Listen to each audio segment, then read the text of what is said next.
Hey everyone, welcome back. You ready to dive deep into something pretty thought-provoking with me today? Always up for a challenge. Let's do it. All right, so today we're going to be looking at this excerpt from an article called The Philosophy of Struggle, meaning tension and greatness. Interesting title. Right.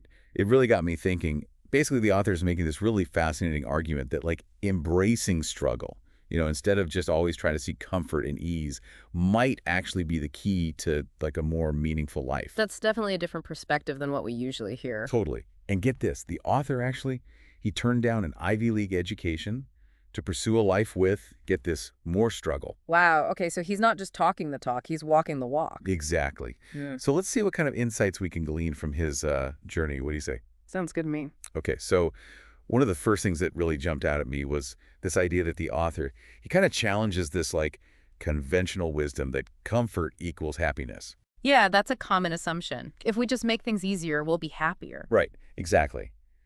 But he's saying that internal conflict, like the stuff we wrestle with inside, can actually be like a sign that we're on the right track, that we're pushing ourselves towards growth and greatness.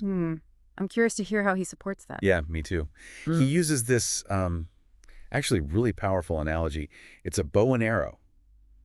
So think about it, the tension in the bow, the struggle to pull it back. Right. That's what gives the arrow its power, its potential to fly. I see where he's going with this. Without that tension, right? Yeah. Without that struggle, there's no launch, there's no forward momentum. So he's basically saying that the struggles we face in life, they're like that tension in the bow. They're what propel us forward, give us the energy to achieve something great.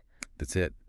And, thinking about it, haven't there been times in your life when you've felt kind of stuck or lost, like you're battling yourself internally? Oh, absolutely. Countless times. But then, pushing through those really difficult moments, those times of struggle, it almost always leads to some kind of positive change, right? Absolutely. Yeah. I can think of so many examples. It's like you need that friction, that resistance to really ignite some kind of fire within you and kind of push you out of your comfort zone. Right. And that's when you actually start growing and discovering new things about yourself. And what else is interesting? The author also has this really surprising take on peace.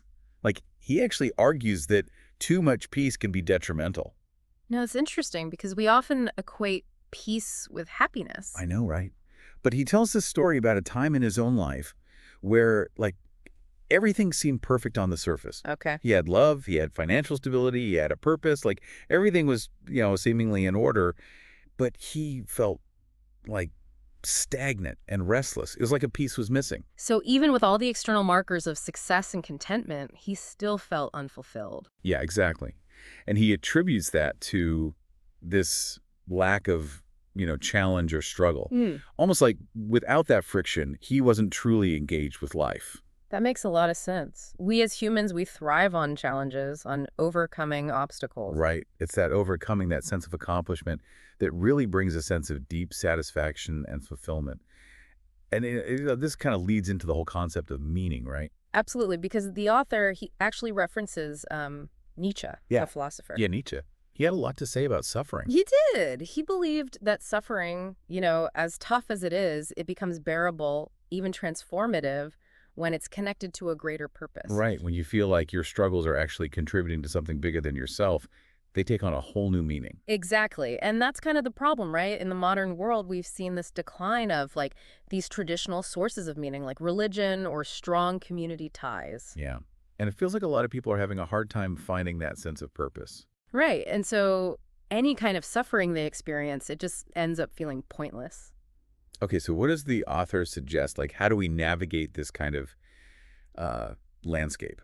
Well, he really emphasizes the importance of actively constructing meaning for yourself. Okay, I like that. Actively constructing it. Right. So this could mean, pursuing really ambitious goals that you're passionate about. It could mean exploring spirituality or even, and this is interesting, he even says choosing a struggle that aligns with your values. So it's not just about enduring hardship passively, It's about really intentionally seeking out challenges that resonate with who you are and what you believe in. Yeah. He gives the example of like an activist fighting for a cause they believe in. Even though it's a struggle with a deep sense of purpose. Right, and that purpose makes all difference. But I do want to make sure we emphasize this. The author's not saying we should go out and just like constantly seek out hardship. No, he definitely cautions against that. He really stresses the importance of finding a balance between struggle and peace. Exactly, like two sides of the same coin. You need both. Absolutely. So I'm wondering, like, how do we strike that balance? Does he offer any practical tips? He does. He emphasizes the importance of taking care of your physical health. He calls it the foundation for resilience. Yeah, I can see that. You need that physical strength to handle the tough times. Exactly. Things like eating well, regular exercise, getting enough sleep, all that like basic stuff is crucial for just like equipping yourself to handle whatever challenges come your way. Makes sense. But then he also talks about the power of surrender. Surrender. Yeah, like surrendering to what you can't control. He's saying that, holding on too tightly, resisting the natural flow of life, it actually creates more suffering. Oh, yeah, that's so true. I think a lot of us are guilty of that, like trying to control every little thing. Yeah. But that just creates so much internal stress and anxiety. Exactly. And ironically, he points out that a lot of really ambitious, driven people, they actually burn out, or even die young because they just can't let go. They can't manage that constant internal tension. So it's about finding that, like, sweet spot. Yeah. The balance between striving for what you want, but also knowing when to let go, surrender to the things you just can't control. It is. It's a real balancing act. And it's interesting because the author, he actually created this men's community, a group of guys who are all kind of trying to figure this out together. That makes so much sense, though, right? Yeah. We're not meant to go through these challenges alone. Exactly. We need that support system, people who understand what we're going through and can help us navigate these complexities. Right. It's a reminder that connection, community, is so crucial, especially when we're facing tough times. Well, I think we covered a lot of ground today. So as we kind of wrap up our deep dive into the philosophy of struggle, I think the biggest takeaway here is instead of fearing struggle, maybe, just maybe, we should start seeing it as a potential ingredient for a richer, more meaningful life. And it's not about, seeking out pain or difficulty, but it's about recognizing that those really tough moments, those struggles, they might actually be pushing us towards something greater, something more aligned with our true potential. I love that. That is such a powerful shift in perspective. It is. It really is. So on that note, I'll leave you with this. What area of your life might benefit from a little more productive struggle? Think about it. And if you want to dive deeper into the author's philosophy, we'll include a link to the full article in the show notes. Until next time, keep those minds curious. And keep striving. Yes, keep striving.